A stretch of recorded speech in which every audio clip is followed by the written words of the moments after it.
he's really going to explain to us that our understanding of what Emunah is the way we translate Emunah as belief and faith is really not capturing the deeper meaning of that word, Emunah. When a person is in that place of Emunah, Lulei Hamanti, the Ros B'tuv Hashem, so then crossing over to Kaveh El Hashem, Chazak V'yamitz Libecha, becomes much easier. So let's learn it together. Amar Chazal, Gemara and Brachos.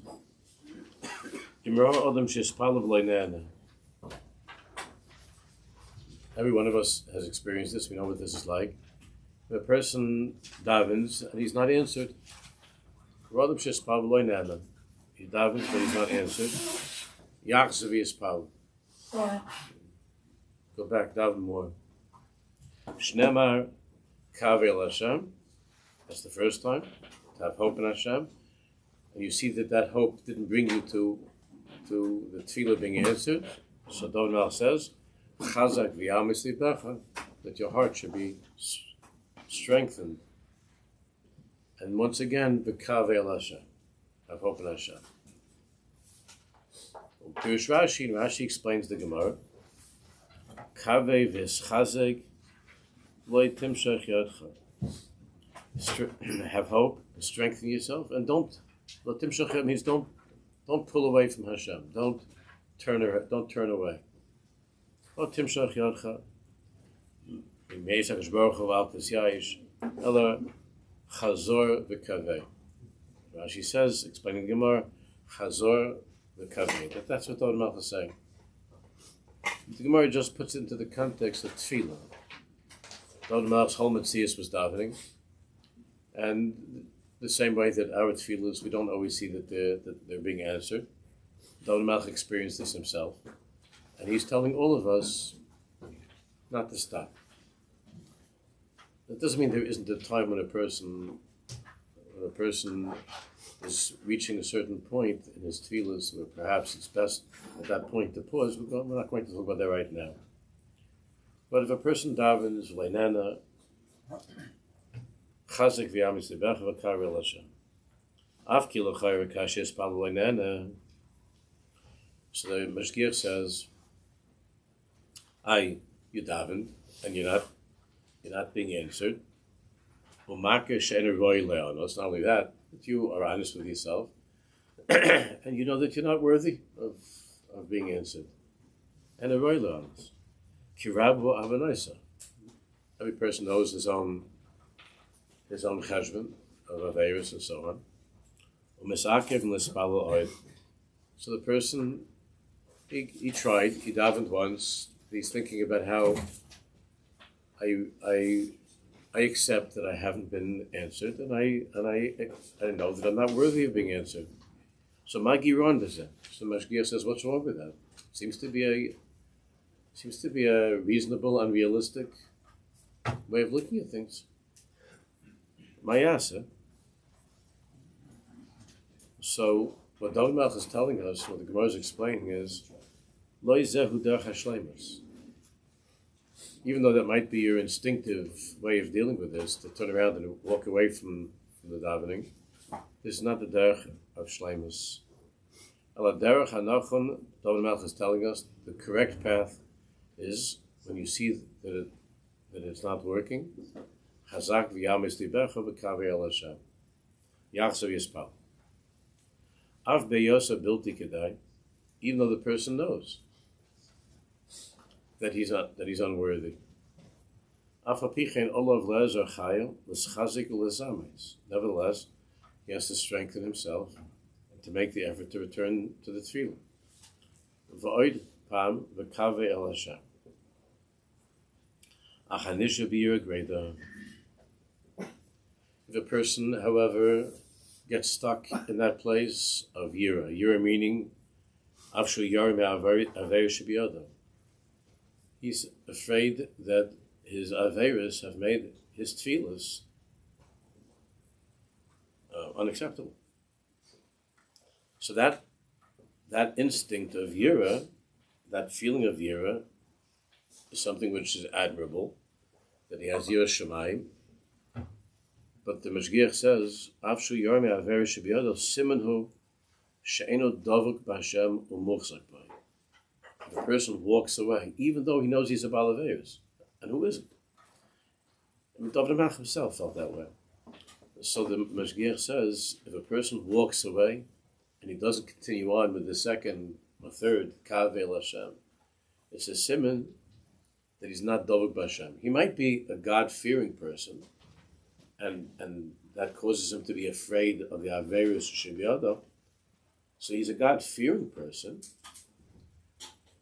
but he's not Davuk B'Hashem. But he's not attached to Hashem. He's not muchzak b'Hashem. He's not holding on to Hashem. Ki ochuz b'Hashem karoi. No, you know, we're not learning a Chassidus Sefer now, right? You all know that. Ki ochuz b'Hashem karoi, because a person who's holding on to Hashem karoi in the right way. The fact that he davened and he didn't see the results of his tefillas, that has no effect upon him to weaken him in his campaign to find the Yeshua through Hashem.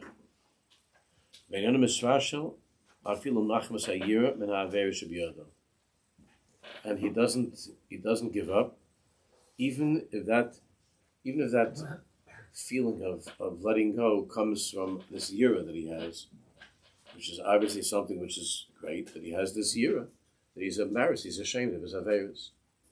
That should not stop him from continuing on. Visa Sham, Tanaraban, and the Gemara says over there, Arba Dvarm Tzrichin Chizuk. There are four general things that always need chizuk. Velohain, Torah, Umasam Tovim, Tefillah, V'derech Eretz. These are the four. Pirush Rashi. Rashi explains Tzrichin Chizuk. What does it mean, Tzrichin Chizuk? She is chazik other behem tamid v'kol koichai. No matter how much a person learns, no matter how much a person tries to do good things, Ma'asim Tovim, to help people do good things, and no matter how much a person has been davening his whole life, and derech eretz when it comes to his parnasa and managing in this world, as much as the person is familiar with all of this and he's lived in that world all of his life, he always needs chizuk in these areas. He always needs chizuk. She is chazik other than tamid b'chol koicha. In other words, what the Gemara is telling us that in these four areas of life, there is something in the person's psyche that causes him to sort of throw in the towel. When it's not going well, to walk away. And therefore, the person needs tremendous ischazkus. In all of these areas, the person needs, Rashi says, she is chazik adam behem tamid b'chol koicha, to be mischazik b'chol koicha. Derech eretz im umen hu l'manasa. Derech eretz means if you have a profession, a skill, a craft, l'manasa. It's if you're not doing well in that business that you've worked hard at, or that craft that you're good at, if it's not working out, there is something in a person that tells him, I speak, I'm done. I'm leaving, I can't do this anymore. So that's if he's a skilled, if he has a craft, if he's a seicher, he's a business person, merchant, and so on. So l'scharasa, it would seem that this schara, this particular merchandise, is not working out. So I should leave this and go to some other schara. Now, of course, sometimes one does need to adjust, but not without first being mischazik and trying as hard as you can. And if you're a soldier, and in fighting, a soldier always needs chizik. Ad kan dvar. This is how Rashi explains the Gemara. And the Mashgiach adds that when it says Torah, Yishlama and Ben Torah Hu L'Torasa. If you're a person that learns Torah, you're Ben Torah, then you need constant ischazkus for your learning. Ki Chachmeinu Zal Yilu Lana B'Zayis Soid Nifla. Chazal, the Mashgiach says that Chazal have revealed to us Soid Nifla, a great secret, a wondrous secret. You see this, just our experience shows us. Shabali Mischar, when it comes to Seichrim, business people, Afim Loitz Lichum Mischarm, even when the Seicher sees that at this particular time in his life, the schar that he's selling, the merchandise that he's working with, has not sold, hasn't been masliach.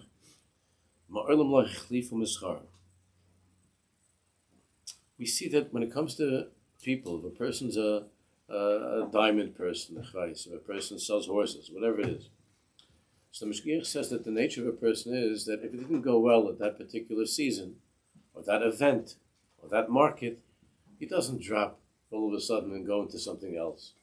He doesn't leave it all of a sudden.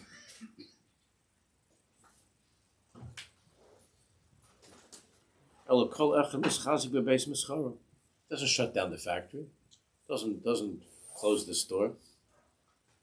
And a Moshiach is Yodim is Hischil. He worked hard to establish this business. It was a bad time, it didn't go well. He doesn't walk away from it. If a person is a Seicher, and he's Eisef Gedav Echad with a particular type of merchandise, it's not going. It's not the derech. Of course, there are many people that do that. But he says, Ein haderech.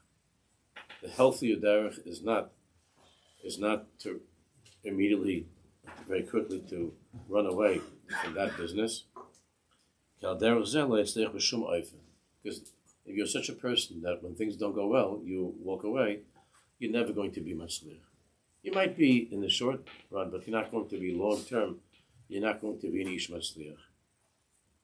You have to stop and you have to be meschazik to stay with that schar, with that business. If you started with it, don't drop it.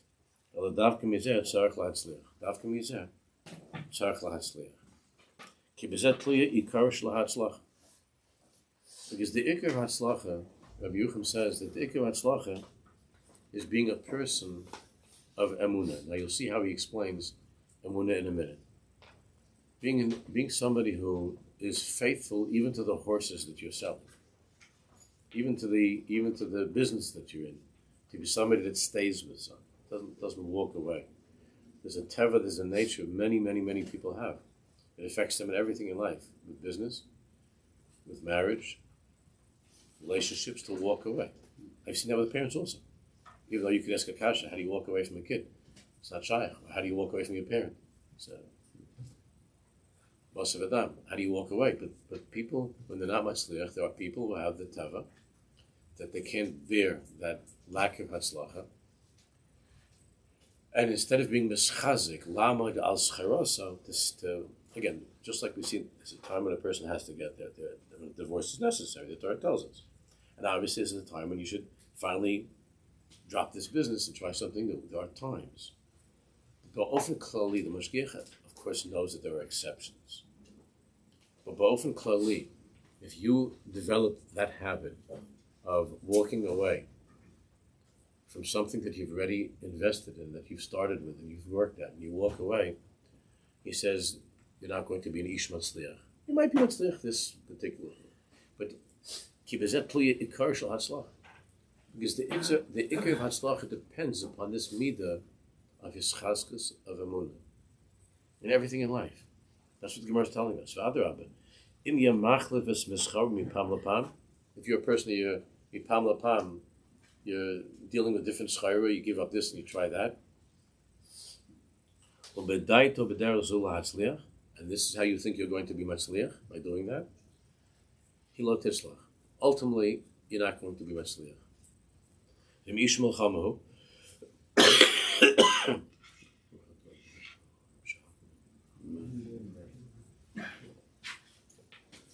And if you're an ish milchama, if you're a soldier, so chizik l'milchamta. You need chizik to stay in the battle. Does it mean there's no such thing as surrendering? Sometimes there's no choice but to surrender. But to be a person who is a surrenderer is never going to be Metzliach. That's not how you're Metzliach. Yosef, he's saying sarcastically, how you nirm hatzarfatim, ibakos harishon shekiblu mi'ashkenazim, take it for you machnim atzman. He's talking about World War I, where the French could be the only time in their history actually stood up to the Germans. The French. I don't mean to insult any of my friends, Jewish friends from France, but the French have a history of being unbelievable cowards, and if they would have walked away from the, when he says Ashkenazim, he's not talking about Ashkenazic Jews. He means Germans. If they would have walked away, Kashes Chazku Yotzu Hamanatska, and when they were mischazek Yotzu Hamanatska. Same thing happened in World War II. Before America ever came into World War II, Winston Churchill had many reasons to walk away, and he could have signed with the Yamach Shemam because he could have signed with them. And the promises that the Yamach Shemam was making at that time sounded somewhat reasonable to foolish people, but he stayed with it. I know they're trying to rewrite all of this now, but he stayed with it, and that person more probably than anybody else. I'm saying Hashem does everything, but that person, Churchill, I think it's safe to say, really, more than any individual, saved Western civilization, saved the world, and he didn't walk away from it. He was mischazik, and many of the people in his cabinet, many of the people in his government, most famously Chamberlain, if they had listened to him, there wouldn't be a Jew left in the world. So, and I don't know how many other people would have been left in the world, except for some Aryans. When they were mischazek, yotzu menasche. It was like, even though they took some terrible losses, the bombing of Britain, of London, at Britain at the early stages before America even came into the war. I don't know how many, 40, 50,000 people were killed. And I don't remember exactly the numbers, but many people were killed. And there was a whole tumult to walk away from Hitler and to give in to Hitler.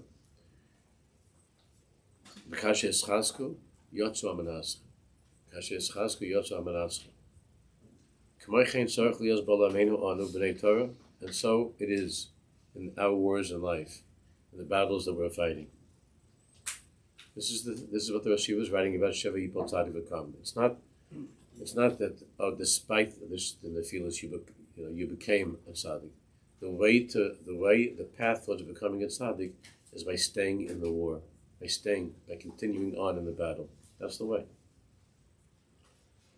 I'm dealing now with situations where there are couples, especially the young couples, they got married young couples out of seminary, out of yeshiva, they have a fight or two fights, and they're already using the D word. They're already talking about divorce, and it wasn't what kind of a status to make a status to try. It's becoming less and less appealing to people to be mischazik and to continue on. If things don't go well, the very strong instinct in the new generation is things are supposed to, as we spoke about many times, things are supposed to go smoothly and sweetly. If they don't, that's it. I'm done. I'm leaving. And it's with everything like that. When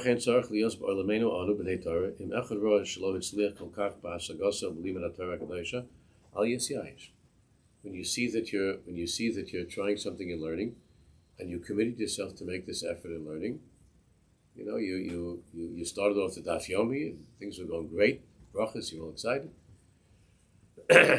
Shabbos was very, very beautiful. And then comes the Eruvin, right?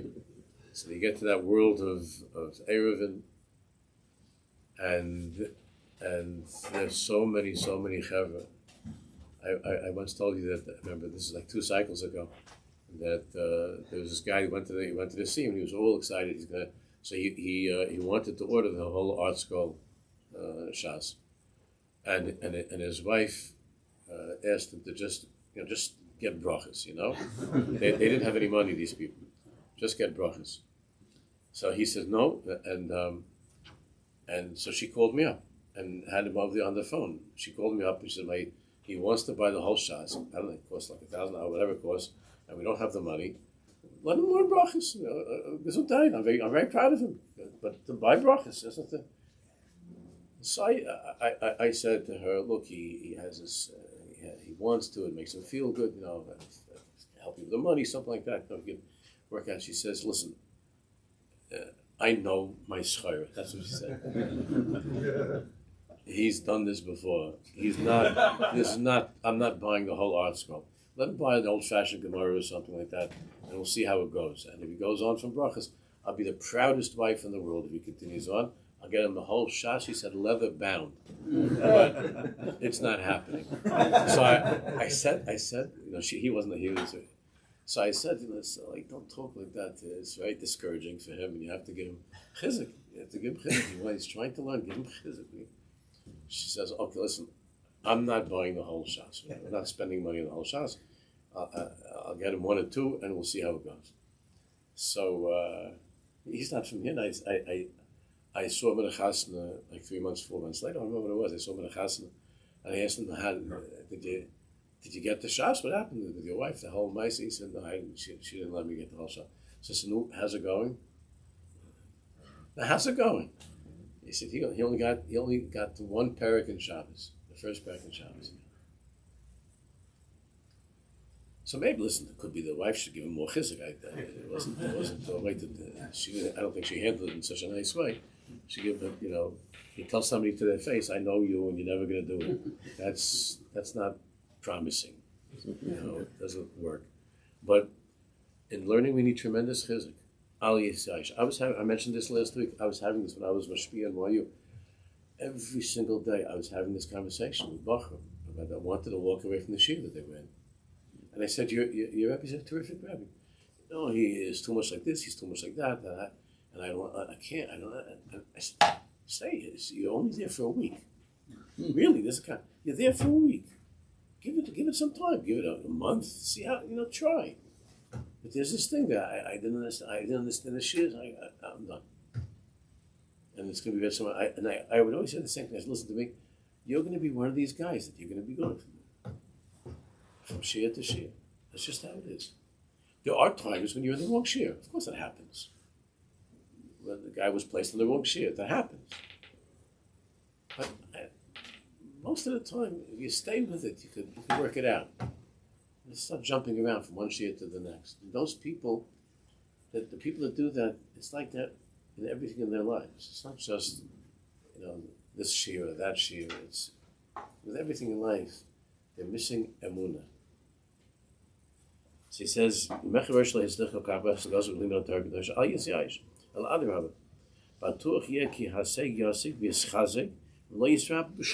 not allow yourself to become weak. And the people who live that way will live a life of tachlis and hatzlacha. There's also that you come to, like I said, with Eruvin, you come to a certain Gemara, and the Gemara it's a harder Gemara. It's a harder Gemara. There's no time. The second, you have some people, the second they hear the word in Yeshiva, they hear the word Yavamis, it's the end of the Zman. The Zman is finished. I've had this argument with Rosh Yeshiva for years, like about Yavamis, give them a little bit more time to get to it, because a lot of the guys, of course you should learn Yavamis, but a lot of the guys, they hear the word Yavamis, something goes off in their head, and I can't do it. Oh, I'm going to make the charts and this. I can't do it. I can't do it. And they give up to begin with. Im Hisra Maseches Achas ve'ena masliach. Im Yaniach Maseches, so even though the Gemara tells us not what is that a person should always learn. But you should learn what you enjoy learning. First of all, when it comes to Baruch, that's not the general klal. Baruch has to get used to being mischazik. If you're a balabas and you have limited time, then we apply that principle more. That you just learn in the area where you see more hatzlacha. Okay, without getting into that whole inyan of derech halimud and so on. But certainly, if you see that in this masechta you're learning this Gemara and it's hard and you're having difficulties, im yaniach masechah zu. If you drop this masechta, you leave this Gemara, v'yaschel b'acheres, and then you start a different Gemara. Lo yatzliach b'shum oifen. You're not going to be matzliach. Ki sham ye'or lo k'may b'zu, because it's going to happen to you again in the new Gemara, where you hit a brick wall. It's going to happen to you again, because that's how it is in life with everything. Again, marriage, business, learning. There are going to be days where it's a brick wall. Now, when the Mashgiach says chizik, he's not talking about, going out to YouTube and watching somebody say chizik. They didn't have that then. He wasn't even talking about to come run to a shmuz. He was talking about this chazik, that the person should become a person, that his personality is a personality of his chazkas, to be mischazik, not to surrender, not to hold up a white flag. And if you're mischazik, muchrach, the Mashgiach is absolutely certain that he will overcome it. He'll be masliach. Same thing when it comes to mitzvahs and masim tovim. Im hischel lasik beis a mitzvah, if you begin to work on a certain mitzvah, ben ahalachla, and it's not going, lo yasik hashu anachnu hineni regilim la'asos. You should not do what we're in the habit of doing. La'asif hadavar miyad ul'hanicho. Just to give up on that project, on the mitzvah, especially if a person is, let's say, he's an askan, he's trying to help the tzibur, he's trying to help a shul, he's trying to help a yeshiva, he's trying to build a community, and there's so many things that get in the way. When you try to do something good, there's so many things that get in the way. So it's, there's a friend of mine that always uses that horrible expression that no good deed goes unpunished.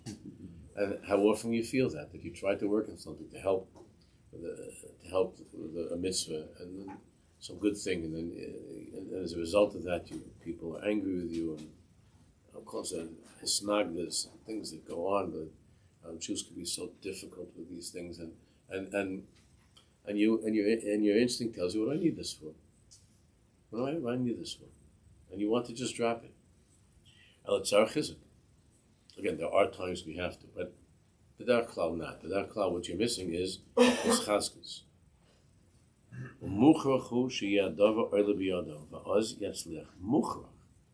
Mashgiach says, if you are mischazik, muchrachu, absolutely certain that you'll be masliach.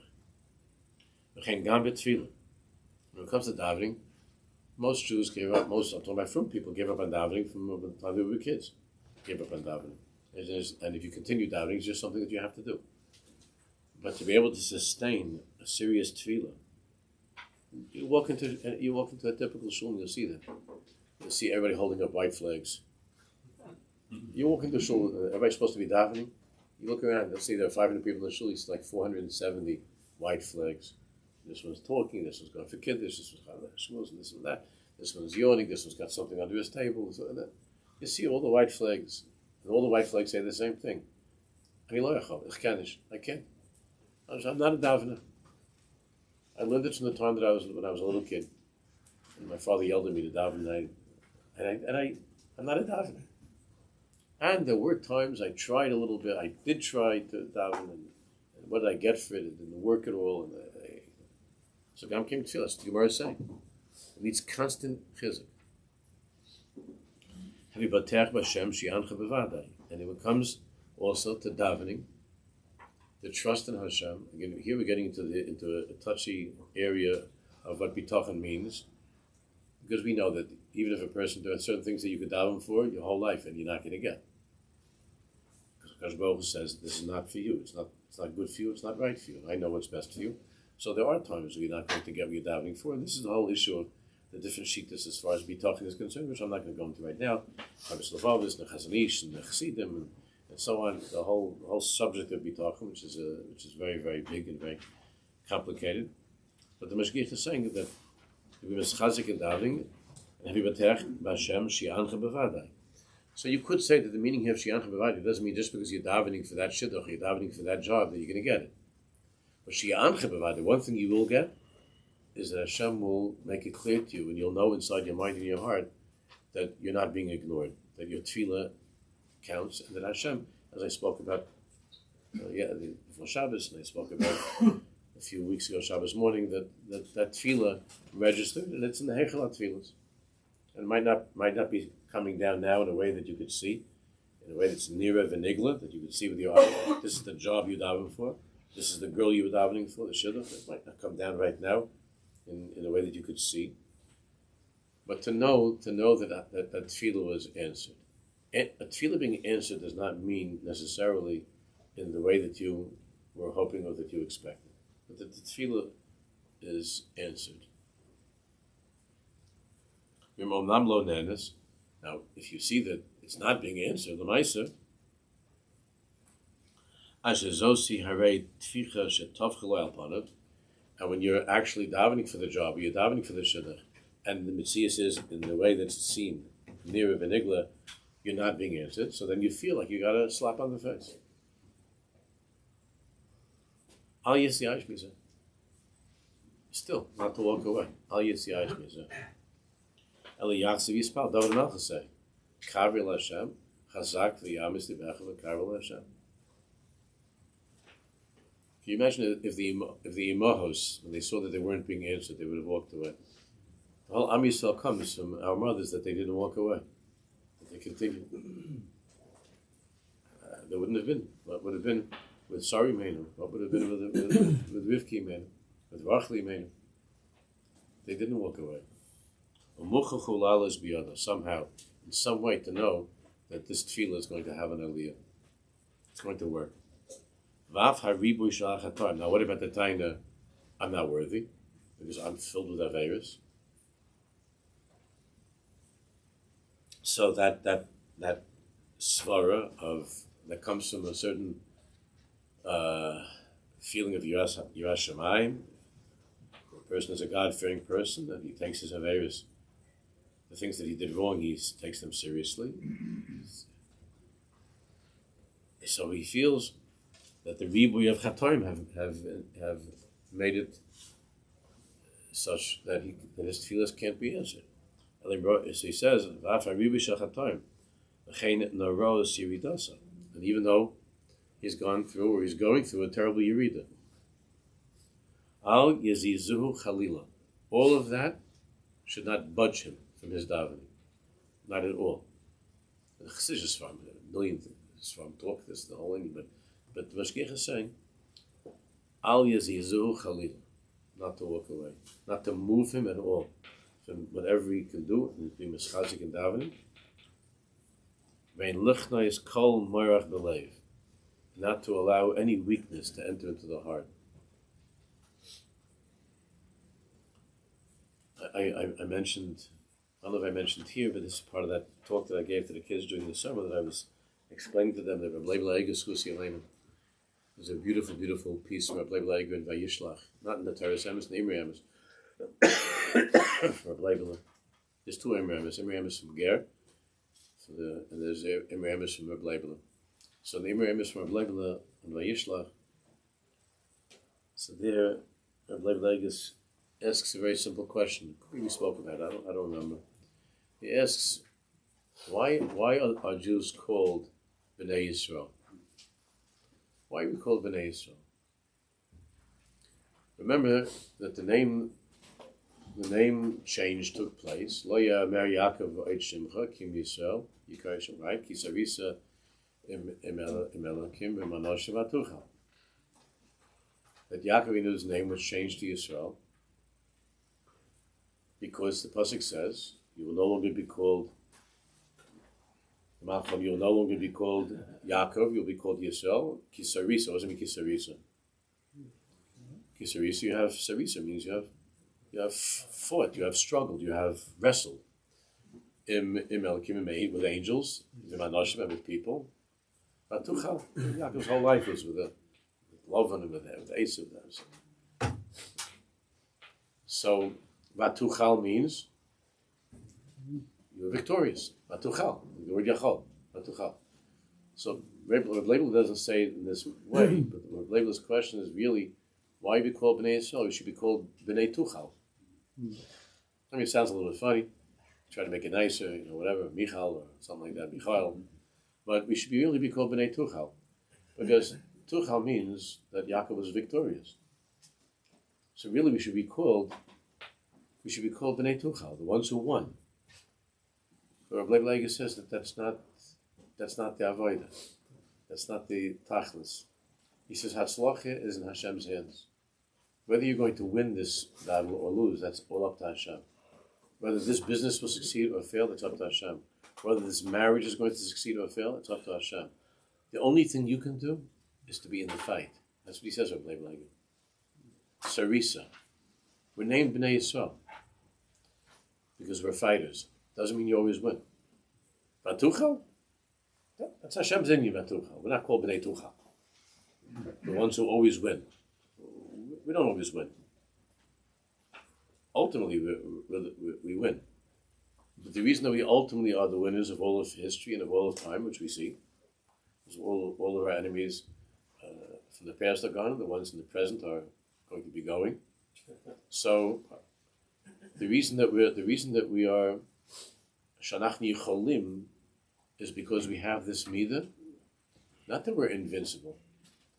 We have this midah of hischazkus, of fighting, Bnei Yisrael, Kisarisa. So the whole world is thinking, all these smart goyim all over the world are thinking, how did the Jews come up with this business of like blowing up all the pagers? How do they think it? We used to call them beepers, now they call them, I don't know, whatever. But I remember the time that people used to use that. How do they do so? Like, how do they think of such a thing? There are a lot of smart people, professors all over the world, and they're going to be studying this whole parasha that happened last week. They're going to be studying this for a long time. What happened and how this happened. They're going to be books and movies, who knows what. Mm-hmm. Then how did there come to be such a thing? There was some Yid that's sitting in Tel Aviv and he went like this, and then all the Rishayim were blowing up everywhere. How did they do such a thing like that? Of course, the world is still angry at us because if you knew how to do that, then why are you doing it in Gaza? Then why are you killing innocent people? And anyway, it's not fair to do that. These are nice people that you were hurting, and so on and so forth. There'll be other instruments that they're going to be carrying that are going to blow up in them too. All the haters of Jews in the world. But why is it that Am Yisrael has such an inyan, such a koyach? The Torah says because we're fighters. Kisarisa.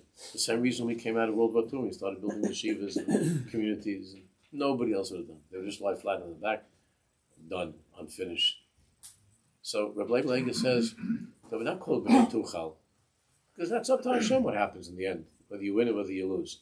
But to fight, that's called Yisrael, Kisarisa. Even with angels. That doesn't mean that we're invincible, because there are times in life that you lose.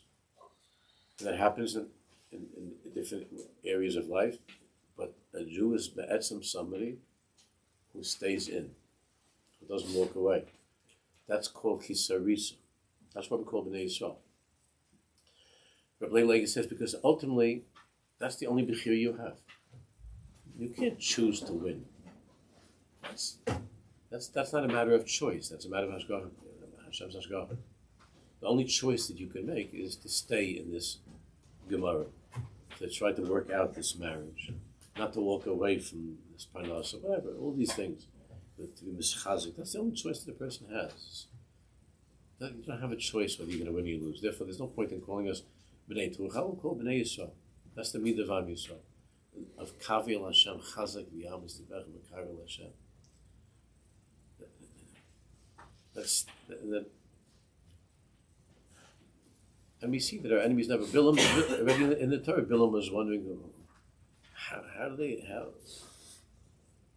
Kilavi, Yakum, Charis, now how are they like a lion cub that when they're down, all of a sudden they pounce back up, they jump back up. And Bilam was asking, how can be such a thing? My Rosh Hashanah, says how Rashi explains, my Rosh Hashanah I saw from the mountaintops, means from the Avos and the Imos, the Tsurim of the Avmis and Yaakov and the Gavos are Rasagir Garach and Leah. And Rashi says that because the foundation of the Jewish people is chazak, strong. Strong. We're not quitters. We're not babies. We're not babies. We don't walk away when things don't go well. That's not our way. And that's why it's frightening, because we see more and more and more that the young generations are being raised in such a way that it doesn't go back. It's not to walk away. That's not the midah of Klal Yisrael. And that's not the way to be mistake with anything. That's what he says.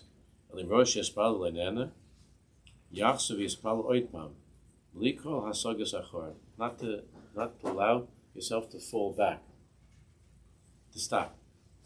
Kavel Hashem. Chazak v'yamis tibecha, v'kavel Hashem. Kaderech hanirtzis. Aderech hanirtzis, the preferred, the best way. V'derech hatzlacha, and the way to be matzliach. V'tachlis avodas ha'adam, Mashgiach says. Tachlis avodas ha'adam. Dvekus hatmidus. Now here's where we're going to come next week. We'll come into Emunah.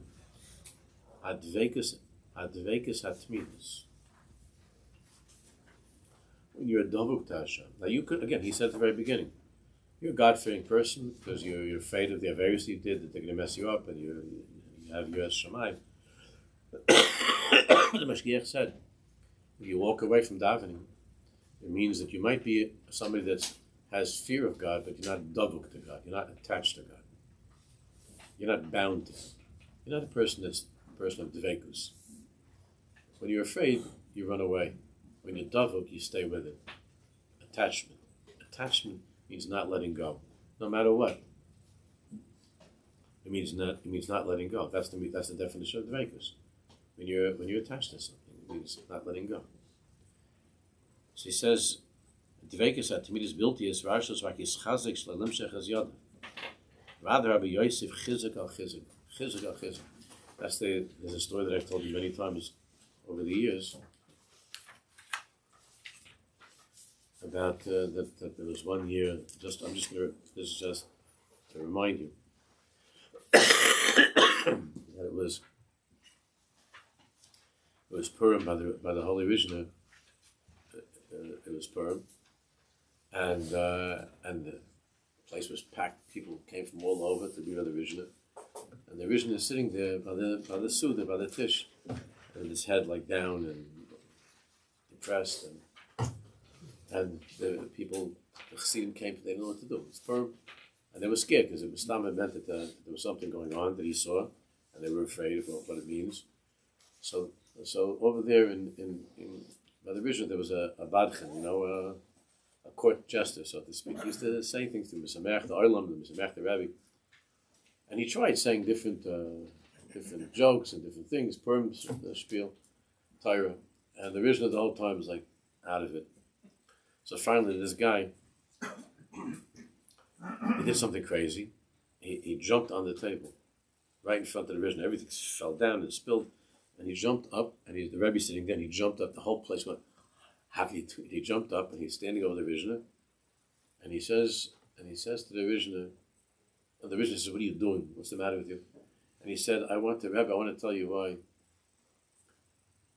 It's not kedai to be a chassid of yours in this world, and it's not kedai to be a chassid of yours in the next world. And people just couldn't believe it. They thought he was drunk. He wasn't. And he said, Rabbi, the Rav Shitzer was here in the world, Naftali Rav Shitzer. When you were a Rav Shitzer chassid, you came by the Rebbe, and it was always, he would give you a hug, and it was simcha. It was gewaldig to be with him, and the singing and the dancing, the simcha. So you had, even if you were poor and you had a hard life, but you knew that when you walked into the Rebbe, it was good. So Olam Hazeh was good by the Rav Shitzer. And then what about Olam Haba? So when a person would die and he'd come to the next world, so the Malach would ask him over there, who are you? So he said, what's enough? Give me I'm a chassid from Evan Atali Rav Shitzer. Oh, can you say something? Yeah, he would say something, Rav Nathan was very funny. He would say, and then he'd say a joke, and the Malach starts to laugh, and while the Malach is laughing, too. So it was good for you in this world if you're a Rav Shitzer chassid. It was good for you in the next world. But by you, Rebbe, not in this world, not the next world. In this world, people schlep for a month walking in the mud to be able to get a little bit simple sport. They come and you sit here with your face down and not looking at anybody, not talking to anyone. So what do we have from you in this world? Then what's going to be in the next world? So a chassid dies originally, he comes to the next world, and they ask him, who are you? He says, I'm original chassid. You have some? Yeah, he's depressed, he's broken. So sit down, wait here, we'll talk to you. So what do we have for you? Not in this world, not the next world. So everybody was just sitting there in shock, and the visionist started banging on the table. He started shaking his legs. He was standing up. He started shaking this guy's legs. He said, "So then leave me. I don't need you. If it's not good for you here or there, then who? I didn't ask you to come here." And he starts to yell at all the chassidim, "Get out of here! I didn't ask you to come here. I don't need you. You can leave me. Go." And everybody was scared. They just sat there shocked. And he starts to yell. He's yelling at them to leave. And then he said to the Badri, he says, "Why don't you go? Why don't you leave me already?" So now this Badri sat down on the table and all the food and whatever. He sat down on the table in front of the Rebbe and he was crying like a baby. And he said, "I'll never leave you because you're the truth. I'll never leave you. I'm here." And the Rebbe heard that, and he put his head down, and after he lifted up his head, picked up some wine, he said, "L'chaim, l'chaim." There was some sort of exera. That's why he was down. There was some kind of big exera that was hanging over everybody. And he said that we broke through. He said they never had such a simplest Purim like that Purim. To be able to be a Jew means, I can't explain, because it doesn't seem to be in this world. It certainly doesn't seem always to be so gewaltic for Jews. And even though it used to be, we only read stories about it, but now you could just take a couple of classes, go to NYU or to Columbia. You don't have to have your imagination. In this world. The next world, no, who knows? But that's not the point. The point is, I'm here. I'm not leaving. This is the truth. And I don't walk away from it. I'm staying with it. That is what Dov Melch was saying. And we're going to see Mishnah next week, how the Mashiach explains the word emunah, and what emunah is, with this new way of thinking, this way of understanding.